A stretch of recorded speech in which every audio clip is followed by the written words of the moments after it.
Most people aren't afraid of their phones. They aren't afraid of notifications, or the glow of the screen in the middle of the night, or the silence that settles between vibrations. But they should be, because sometimes your phone rings, not because someone wants to speak to you, but because something wants you to listen. Tonight's story isn't about an ordinary call. There was no number, no caller ID, no record, just a voice that didn't belong to the living. And it all started at 3 a.m. Daniel thought it was a mistake, a wrong number, a prank, but the moment he whispered hello, the caller learned his voice, his breathing, his location, his fear. It listened, it followed, and then it came inside. By the time Daniel understood what had answered him, the thing was standing right behind him. Daniel couldn't sleep. Another night of insomnia, nothing new.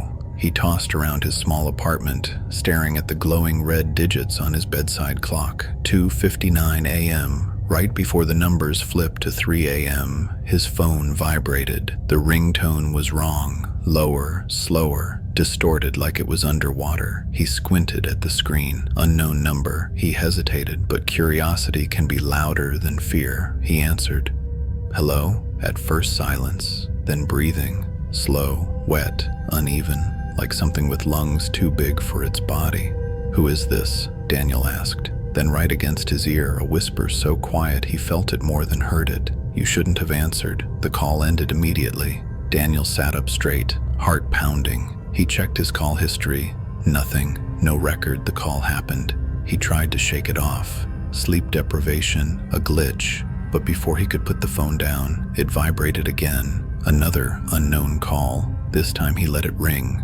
When it stopped, his phone buzzed with a new voicemail. Daniel pressed play. The message was his own voice, his exact tone, his cadence whispering, "Let me in." He froze. He hadn't said a word since answering the call. He turned off his phone completely and placed it on the nightstand. That was when he heard it. Knock, knock, knock. Slow, deliberate, at his bedroom door. Daniel lived alone. He grabbed a flashlight and opened the door with trembling hands. Nothing except a dark smear on the floor, a child-sized handprint, wet, sticky, fresh. He backed away slowly. His phone, still powered off, lit up by itself. A new message flashed across the screen. "I found your voice." Then an audio file appeared. He tapped it with shaking fingers. It was a recording of him earlier. "Who is this?" But after the final word, something else whispered, "I'm alone."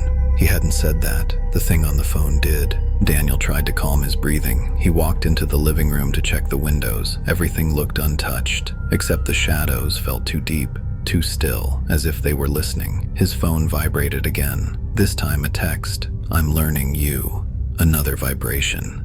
"Say something." Daniel refused. He placed the phone face down. Immediately the temperature dropped. A cold wave enveloped the room. He could see his breath in the air. Then knock, knock, knock, this time from the window. He flicked on the flashlight and moved slowly toward it. A tall silhouette stood outside, too tall, faceless, its head pressed against the glass like it was trying to hear inside. Daniel stepped back. The phone rang. He picked up. The voice, his own voice, whispered, "I'm outside." He spun toward the window. The figure was gone. Panic set in. Daniel locked every door, every window, turned on every light. He tried to call the police, but when he opened his phone, his contact list was empty. Every name replaced with unknown, unknown, unknown. He dropped the phone. It rang anyway. He didn't want to answer, but the ringing grew louder, distorted, angrier, like something banging to get out.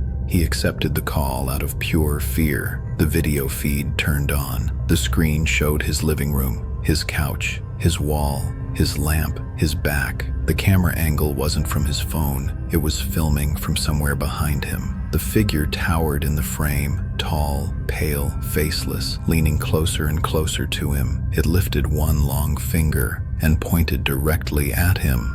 Daniel turned around. Nothing there, but the voice on the phone whispered, "Don't turn around again." Daniel ran to the bathroom and locked himself in. He pressed his back against the door, his breathing shallow, his hands trembling. Another vibration. He looked down. The phone, now glowing with a sickly white light, displayed a new message. Open the door. He didn't move. Open the door.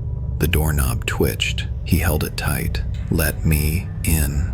The bathroom light flickered. The mirror fogged despite the freezing air. Words began writing themselves across the glass. I know your voice. I know your fear. Let me wear them. Daniel dropped the phone. It rang one last time. He answered without lifting it from the floor. His own voice whispered back at him, "Thank you for letting me in." The bathroom light died. Daniel screamed. The phone recorded everything. The next morning, neighbors reported hearing a crash. When police entered the apartment, the lights were still on, the doors still locked, but Daniel was gone. No signs of forced entry, no blood, no struggle, just his phone on the bathroom floor with a final unread message. Answer again tomorrow. And at exactly 3 a.m. the next night, the phone rang. Someone else's voice whispered through the speaker. Hello?